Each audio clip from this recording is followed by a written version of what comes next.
Hello everyone, welcome to ACE Online and welcome to Daily Current Affairs session. So we have a very few articles relevant from various sources today, including the whole PIB. There was not a single article relevant for our exam. So there are few which are of course relevant. First one is about Aditya L1 mission. So we have discussed some few months before. Again, it was there in news because it has entered into the halo orbit and all. We will see details about it, right? So this is part of science and technology.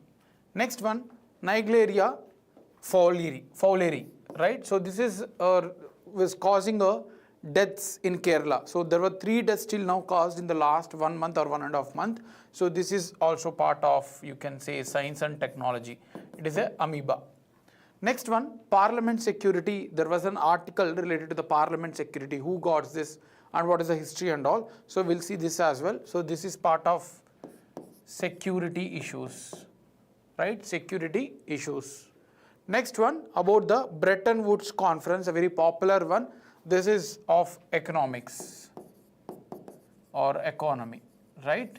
So these are the 4 articles and some couple of facts are there. So we can complete this session a little bit early today because very few articles are there, right? So I hope my voice as well as video is clear. Let's start with the first article, that is the Aditya L1 mission, right? The context is Aditya L1 has been inserted into halo orbit in the early 2024 and has taken 178 days to complete the revolution around the Lagrange's point L1. So recently, a few days back, it has completed one complete, rotation or revolution, right? So that's why it was there in news. We will see, don't worry, what is this orbit, what is this rotation, we'll discuss this in the diagram, right? So halo orbit means those orbit which has exactly being rotated with the attraction between the 2 objects. Say for example, sun and earth are 2 space objects. Between them exactly there are certain points where gravity are equally distributed. So that particular point is equal affected by the gravity of sun as well as earth. So whatever the orbits that revolve around that regions are called as halo orbits, which has a equal pull, right? Now let's discuss what actually is a Aditya L1. Till now, the ISRO has not launched any project before Aditya L1 to study the sun. We have number of missions to study. We have launched for moon, Chandra 1, 2, 3 also. And also we have launched Mars orbiter mission, MOM, around the Mars, right? So there are many missions for different space objects, but for sun, to study the sun, this is the first project of ISRO, right? So it is the first space-based solar mission launched by ISRO on September 2nd, 2023. So last year we have launched the Aditya L1 mission, right? It was launched into halo orbit around the sun at the Lagrange's point. So let's understand this. This is the sun, this is the earth, right? So around sun, our earth is revolving, and around the earth, moon is also revolving, right? So if there is a spacecraft launched in any of this region, before this region, there will be a hindrance of moon to observe the sun, right? So for example, this is moon, and if you launch the spacecraft in the lower earth orbit here, that means there will be a situation where moon will come in between this mission, the orbit, whatever the satellite, and then observing the sun. So there may be a hindrance. That's why there are certain points in the space where you can observe, where the satellite can observe the sun without any hindrance. So there are such 5 points, L5, L4, and then L1, L3. So these are the points where we can see the sun without any hindrance. So you may ask the question, sir, you are saying that there won't be any moon effect here. So why these 5 points also emerge? It should have been only 1 point, then why 5 points? First thing, this is beyond moon. So you can see here the small moon, right? So we have launched at this point. So it is a nearest to sun. These are forest. So here the gravity of earth as well as gravity of sun is equally subjected. So this point also we are having the same gravity effect of sun and the same gravity effect of earth. So this will be stable. So there won't be any differences in the gravity. So exactly this is located which is having equal influence of sun's gravity as well as earth gravity. The same way this is also a point. This is also a point where there will be equal influence of gravity of earth and equal influence of gravity of sun. Right, so this is called as L1. Similarly, L2. This is also noted by the scientists that there are such 5 points in the space where there will be equal influence of sun's gravity and earth's gravity, and therefore the satellite can be stable in that particular point. Right, so those points are called as Lagrange's point. Total 5 points are there in the space. Right, so these are called as the Lagrange's points. Very good evening, Srinath, Jashwant and Keshav. I hope this is clear. Lagrange's points are those points in space where spacecraft can be launched which the effect of sun's gravity will be balanced by the earth's gravity. So they will be stable and the fuel also consumed is less. Right. So in this perspective, we have launched the L1 point because that was found to be the nearest. Right. So we have launched the satellite Aditya L1 in the Lagrange point in the L1, right, a very, very important one. So you can see here. So you may ask the doubt, sir, why won't we launch here in the L3 or L2, L4? Yes, we could have launched, but this is the nearest to sun and hence we consume less fuel. So for the satellite, the requirement of the fuel is less. We could have launched here also, revolving around, but this satellite will take lot of fuel to absorb, right? So that's why it is far distance and it consumes lot of fuel. So that's why we have chosen the L1 point, Lagrange's L1 point to launch the Aditya L1, right? So why I took some time to make you understand, fine? So when we launched this, observe here also, when we launched, first this Aditya L1 will revolve around the earth only. Then it will choose and then it will go to the, like this. So for example, this is earth. Okay, this is the ball of earth. We have launched in the orbit first, so it is revolving around like this around the earth. But later it went to observe the sun. So sun is here, earth is here. So to observe the sun, we need to move the vertical direction rather than horizontal direction where the satellites are launched around the earth. But to observe the sun, we need to launch the vertical orbit. So that is called as the halo orbit. We have chosen the L1 point and then halo orbit, which is vertically revolving. So all throughout this point, there will be equal gravity effect from sun and earth. I hope this is clear. Please do respond if there is any doubt. This is the concept that you need to understand. Fine. So this is why we have chosen this. We will have an uninterrupted view, right? And this satellite was launched using the rocket PSLV XL. So this is the rocket, right? Whatever the Aditya L1 is a satellite that we have launched, and we have used the PSLV XL rocket to observe this, right? So this was put in L1 Lagrange's point to observe the sun, right? Great. Yeah. So this is about the details. Now, what is the objective? What is the objective of this mission? Why we have launched this, right? We have used lot of things and all, Lagrange's point to observe the sun and all we have done. But what is the purpose of this? The purpose is to observe the sun in a multi-wavelength. See, we have in the electromagnetic spectrum, we have radio waves, visible rays, infrared rays, right? Usually we use the radio waves to observe the things. But here, this satellite, whatever we have launched, it can observe the sun in different wavelengths. Right, it can be in visible, it can be in radio waves. So this satellite can observe the sun from different wavelength perspective, right? So that is one important fact to be remembered. Total instruments that we have kept in the satellite are 7.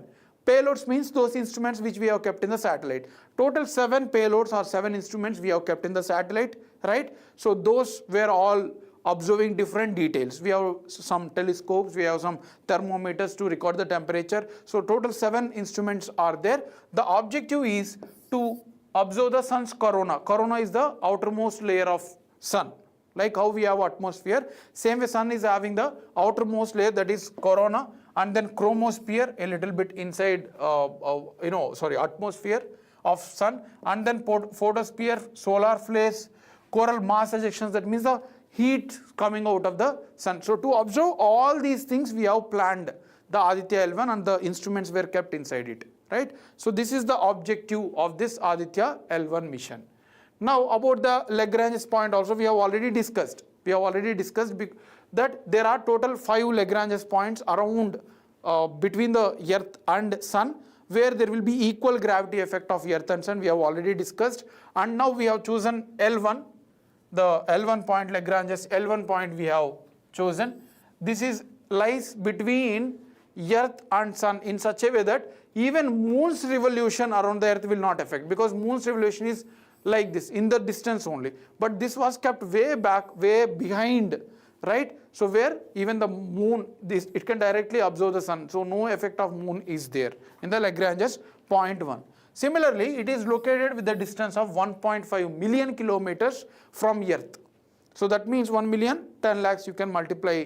So approximately 15 lakh kilometers far away from earth, the satellite was placed to observe the sun, right? So this is about the Lagrange's point, right? This is about the Aditya L1. You need to know what is the orbit where we have placed and the concepts surrounding it, and then distance, all the facts, objectives, all these things you have to remember. Great. So that is about the Aditya L1 mission. Next one, Naegleria fowleri. Naegleria fowleri. So the context is 14-year-old boy has died with the disease called amoebic meningoencephalitis. Meningoencephalitis. So because of this amoeba, the disease called meningoencephalitis was affected to the child, and this is a brain disease. It is a brain infection and he has died, right? So that is the context why we have taken this article. Now this is the third such reported case. This is third such reported case in the last couple of months from the Kerala states, right? So now let's understand what actually this Naegleria fowleri, why it is causing, what type of disease it is causing. Let's know about it.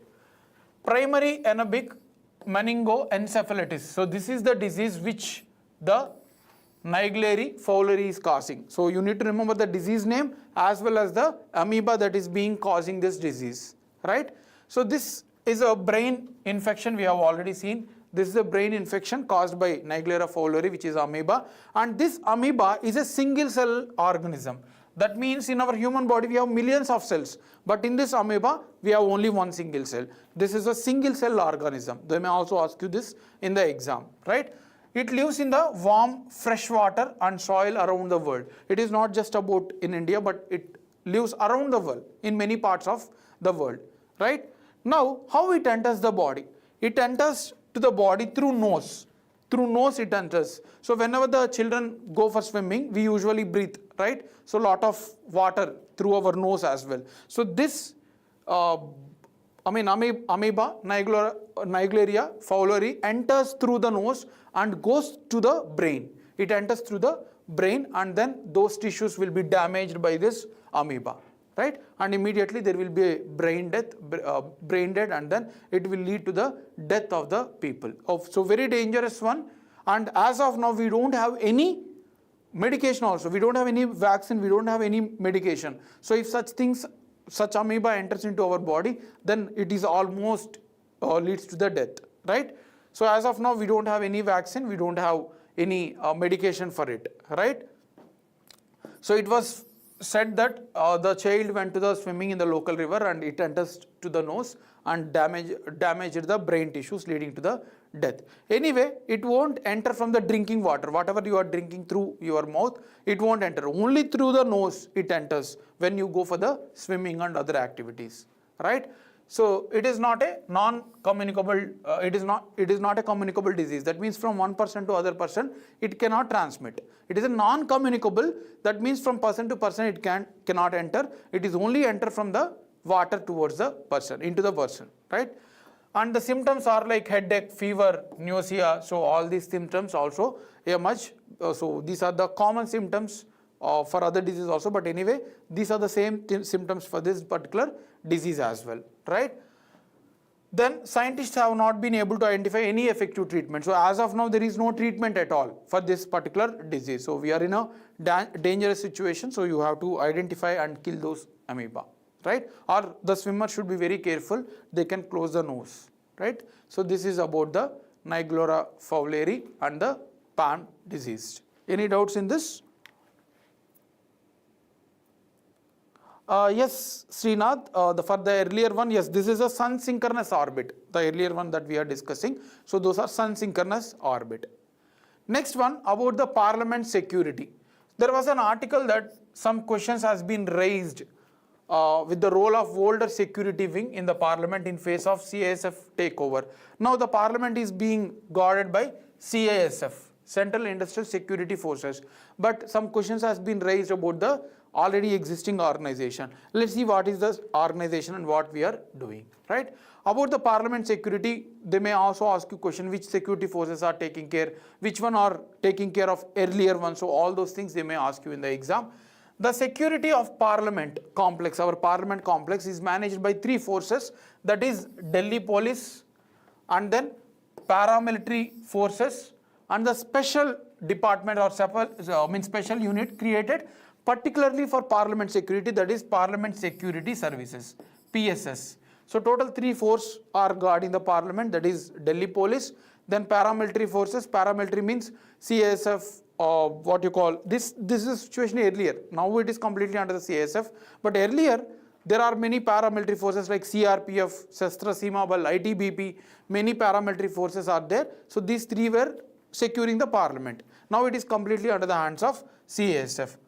The police actually control the outskirts, right, outside of the parliament. They take care of the thing, and then paramilitary Jawans guard the outer perimeter of the complex. Say for example, this is the parliament and then there are three layers security, right? So outside of this traffic and all is guarded by the normal police. In the outer perimeter, it is the paramilitary forces. Paramilitary forces were taking care of the outer complex, right? And inside of this, that means if you go inside of it, the inside of the parliament and all those complex, it is guarded by PSSS, that is Parliament Security Service, and then Delhi Police. So these two organizations are taking care in the inner circuit. The parliament security is taken care by these two organizations. Outer is parliamentary Jawans, right? Now we need to know about the Parliament Security Service. The question that we are talking about, the older security wing, that is PSS. Because of this, they have asked the question now, where can we use it? Now you are giving it to the CISF, but what about this wing? What we can do? We need to spend a lot of government resources to give the salaries and all, but what we will do with the forces? They were specifically trained for parliament security only. So where can we deploy these forces? That's why there was a question. Now let's see what is about this PSS, what is the origin of it, right? This was actually formerly called as Watch and Ward Staff. Very, very important fact to be remembered. Earlier this was called as Watch and Ward Staff, right? It was launched in 1929. During the Britishers itself, this Watch and Ward Staff was deployed. And in what instant they have deployed this? If you are a history student, if you are aware with the history, Bhagat Singh and Butkeshwar Dutt, they have dropped the bomb on the central legislature during the British time to kill the viceroy, right? So to kill the viceroy, they have dropped the bomb in 1929. Because after this event, the Britishers has launched a separate force called Watch and Ward Staff, specifically to guard the parliament security. Later, after independence, it was changed with the name Parliament Security Service Unit, right? So this was about the history. Now, currently, CISF is taking care. So what is the CISF? Central Industrial Security Forces. So this was established on the recommendation of Mukherjee Commission. A very, very important fact that they may also ask you in the exam. CISF was created with the recommendation of Mukherjee Commission, and it was set up through the Parliament Act. That means it is a statutory force which was launched in 1969. This is one of the 7 Central Armed Police Forces, CAPFs. There are many CAPFs like CRPF, Central Reserve Police Force, Indo-Tibetan Border Force, ITBP, BSF, Border Security Force, Shastra Seema Bal, Assam Rifles. So there are a lot of other paramilitary forces, and CISF is one such organization, right? And it is headed by the IPS officer, This is not headed by the Central Armed Police Forces head. Rather, it was headed by the IPS officer who is recruited through the UPSC exam, Civil Services exam. This is headed by the IPS officer. Now, what is the mandate? Why it was launched in 1969?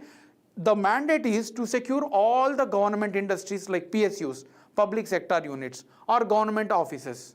Right? It was launched with the objective to secure all the industries. Central Industrial Security Forces, that is the full form, right? So the aim is to secure all the industries of the government, right? For that purpose they have launched, but after that it was diversified. They were deployed in disaster management, they were deployed in the other security things and all. For even private players like Infosys office in Bangalore and then in Bangalore as well, they are guarded by the CSF itself. Of course, they will pay rents to the government, right? So this role was diversified later. Now, it was extended, the powers were extended to CSF to guard the parliament building as well. So this is about the article, right?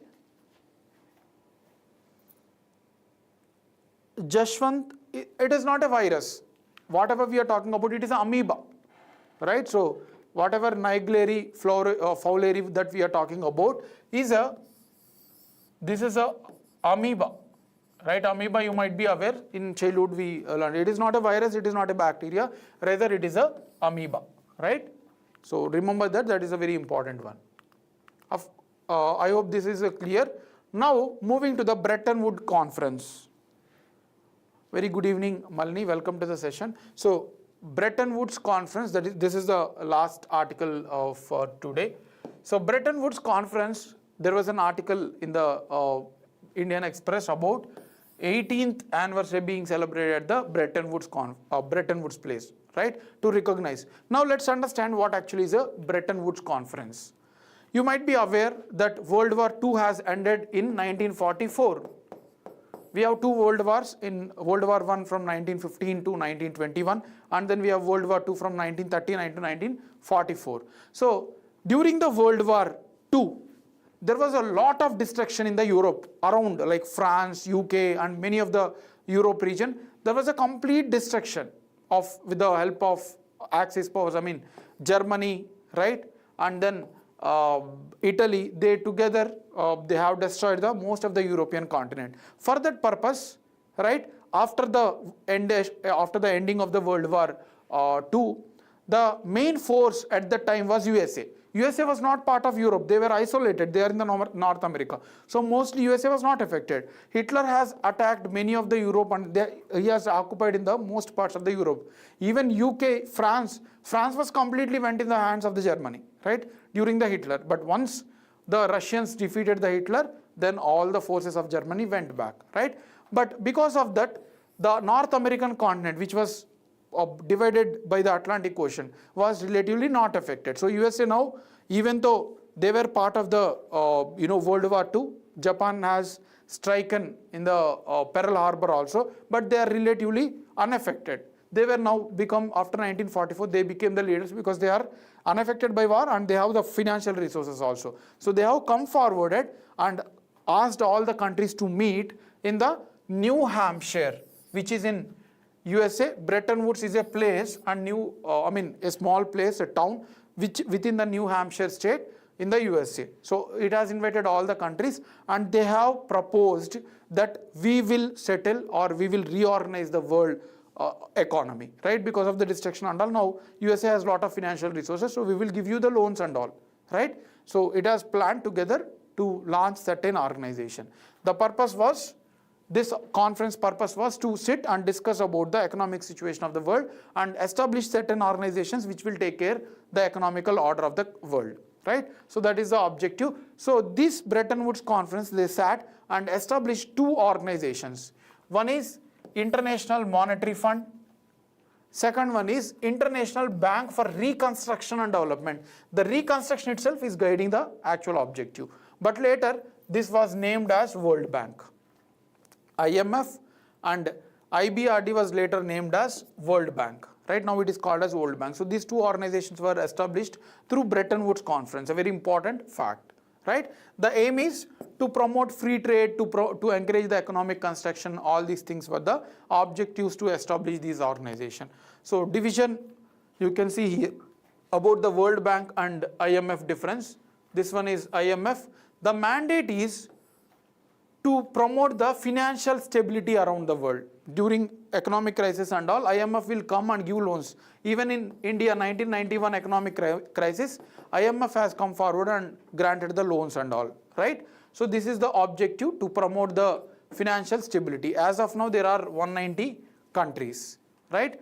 And both the organization, World Bank and IMF, headquartered at Washington, DC, USA, right? So this IMF is, objective is financial stability, and World Bank is for promoting economic development and eradicate the poverty, to reduce the poverty. That is the core objectives of the World Bank. And to become a World Bank member, first the country has to join the IMF. This is a very important fact to be remembered.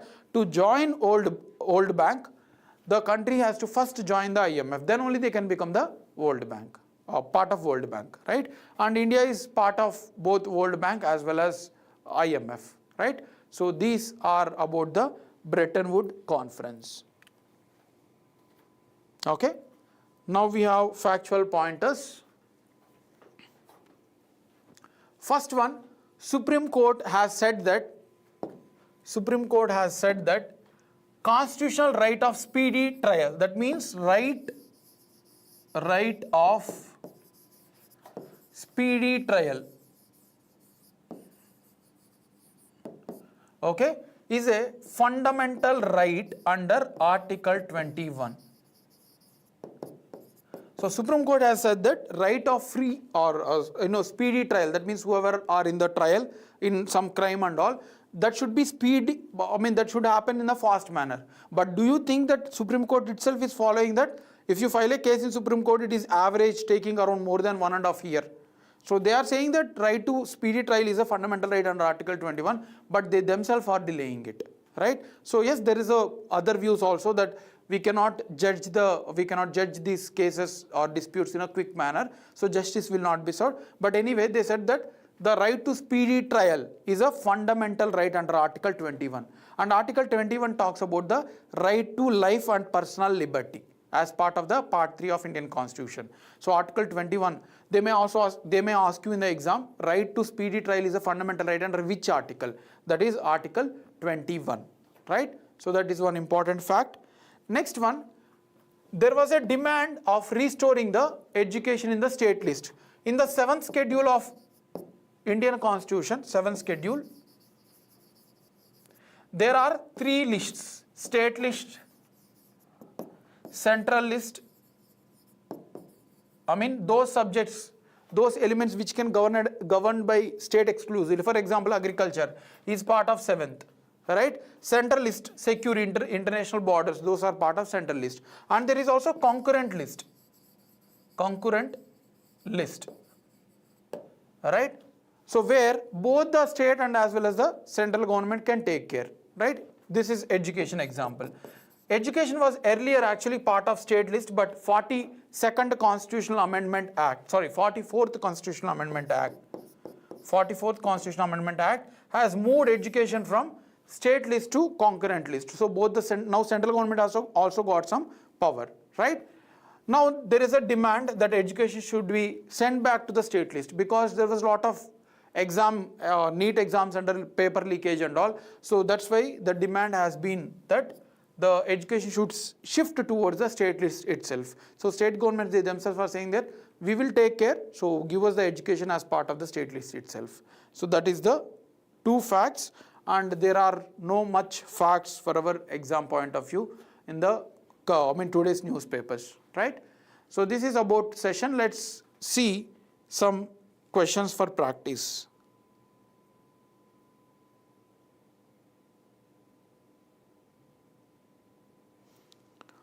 First question, which of the following aspects of Sun will be studied by the 7 payloads of Aditya L1? So which elements of Sun will be studied by the Aditya L1 mission?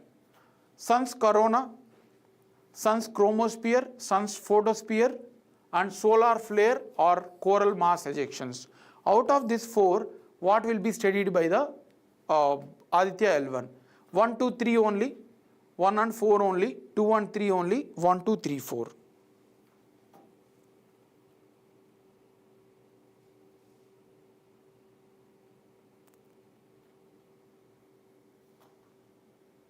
So what is the answer for this? Corona is the outermost layer of sun. Chromosphere is the surrounding atmosphere. Yes, that also will be studied. Sun's photosphere, this is also one of the layer. Solar flares and coronal mass ejections. So all the 4 will be studied by the Aditya L1 mission. So answer is D. Yes, correct, Yasmin and Srinath, both of you are correct. Next question. How does Naegleria fowleri typically infect humans? We have seen this case. So how can they be affected? Through ingestion of contaminated food, by direct contact with the contaminated soil, when it enters body through skin, through the nose, usually during activities like swimming. Keshav, first question answer is D, even solar flares. Solar flares means the intense heat that are coming from sun towards the earth. Because of that, rockets and all are disrupted usually, right? So satellites, rockets, all those electricity, all these things are disrupted. So those are also being studied by the Aditya L1 mission. So what is the answer for the second question? First they are saying not related to contaminated food, not due to contact with the soil, not enters through skin, it enters through nose when the swimming activities and all are carried out. So answer is D. Sahana, Yasmin, Srinath, Jashwant and Keshav has answered it as correct. Very good. Next one. Which event led to the formation of watch and ward staff in 1929? So this is a history based question, even though we discussed, but this related to the history.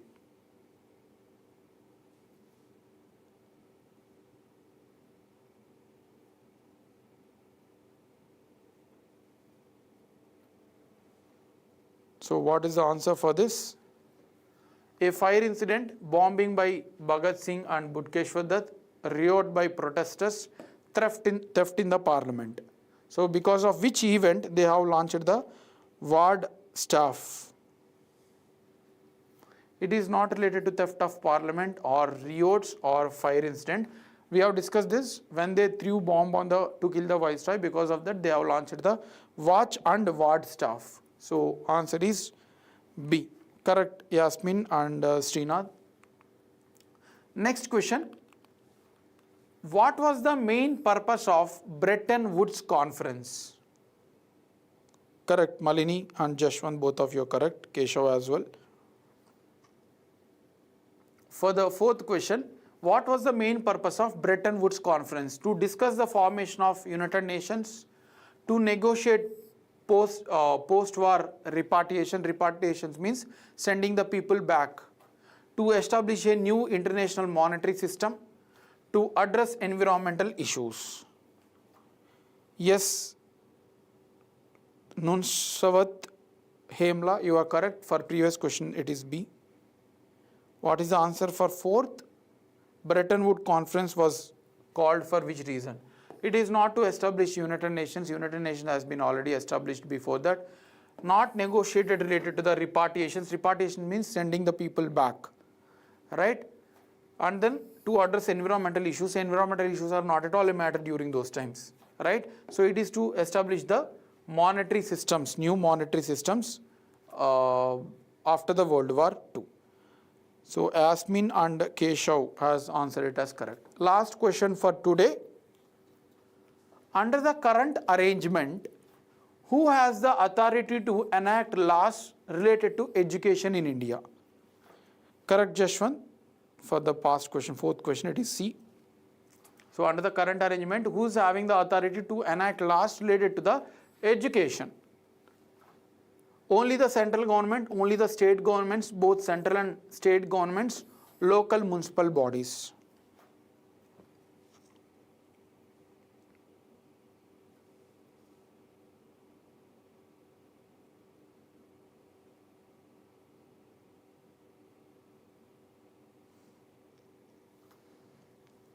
So not only central government, it is under the concurrent list. That means both state and central can enact the laws, right? So answer is C. Sahana, Srinath and Nunswat Hemla has answered it as correct. So this is a short session for today. Yes, Malini and Keshav, both of you are correct. I hope you have enjoyed, as we have very less news from the newspapers which are relevant for exam, right? So happy studies, have a great evening. Thank you.